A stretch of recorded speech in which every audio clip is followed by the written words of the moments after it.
এই শালা এই বাইক চালাতে কি হেলিকপ্টার? হ্যাঁ, পিছনে मैं উঠাইলে কি আর হুশ থাকে না? অসভ্য লাফাঙ্গা কোথাকার, নিজে ইচ্ছে করে রাস্তার মাঝখানে এসে এখন আমাকে বলছেন? এই কি বলছেন এসব?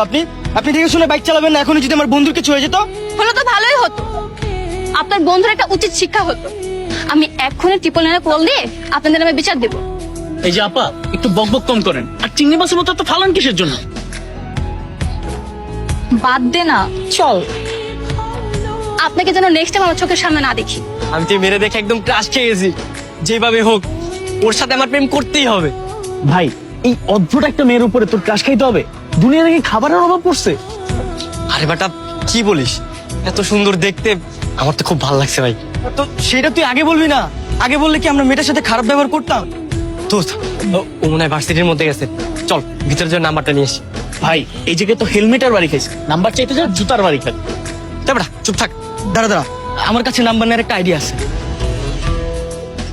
তোর হেলমেটটা ভাঙলো কিভাবে? এমনটা কে করলো বলতো? আমার হেলমেট নিশ্চয় কেউ ইচ্ছা করে এই কাজটা করেছে। সরি, নাম্বার লেখা।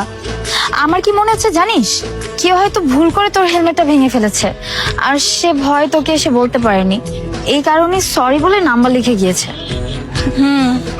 হতে পারে। কি রে, তুই কি কল করবি? আরে না না, কল কেন করবো? এই বেটাই কই? মামা, তোর ভাগ্যটা আসলেই খারাপ। শুধু শুধু 1 ঘন্টা নষ্ট করলি। নাম্বারটা তো নিলই না, উল্টা ফেলাই দিয়ে দিলি। সব অর্ধ। হ্যালো, কে বলছেন? আমি মারিয়া। আজকে হয়তো আপনি আমার বাইকের হেলমেটটা নষ্ট করে ফেলেছেন, তারপর আপনার নাম্বার লিখে গেছেন, তাই না? ও আচ্ছা, আপনি। আই এম এক্সট্রিমলি সরি, আসলে এই কাজটি আমি ইচ্ছা করে করিনি। না না, সরি বলতে হবে না। আপনি যখন আপনার নাম্বারটা রেখে গেছেন তখন আমি বুঝতে পেরেছি আপনি অনেক ভালো একটা মানুষ।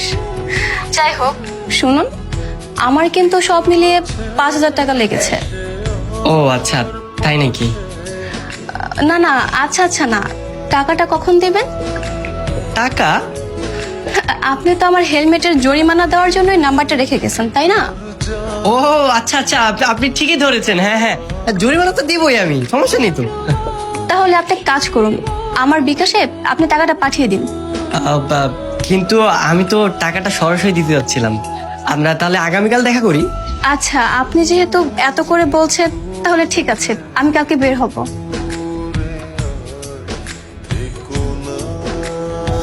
আপনি কালকে সেই কুফা লোকটা না? আপনাকে দেখার পর থেকে তো আমার সাথে অঘটন ঘটে যাচ্ছে। না মানে আমি আসলে জরিমানা দিতে আসছি। জরিমানা মানে? ওই যে গতকালকে আপনাদের হেলমেটটা ভেঙে গেছিল না, ওইটারই জরিমানা। তার মানে কি আপনি আমার হেলমেট ভেঙে দিছেন? না মানে হ্যাঁ আর কি, ইচ্ছা করেই ভেঙেছিল। কি ইচ্ছা করে ভেঙেছেন? না ওই আর কি, ইচ্ছা করে ভেঙেছিলাম আর কি, নাম্বারটা নেওয়ার জন্য একটু চালাকি করেছি। দেখলি কত খারাপ, আমার নাম্বার নেওয়ার জন্য আমার হেলমেট ভেঙে দিছে। আরে আপনি এত রাগ করছেন কেন? আমি তো জরিমানা দিচ্ছি, তাই না? লাগবে না আপনার জরিমানা, ফালতু লোক কোথাকার।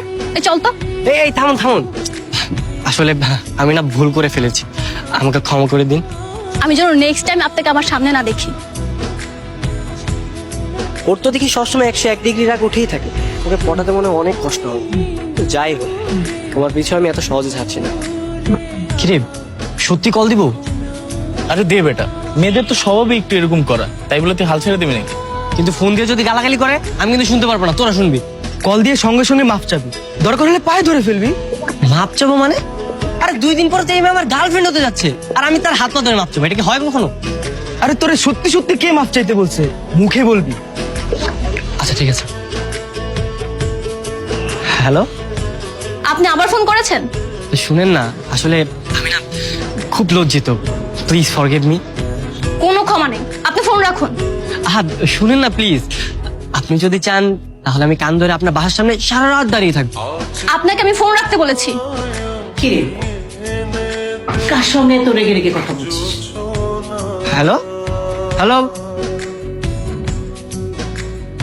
রং নাম্বার মা। ও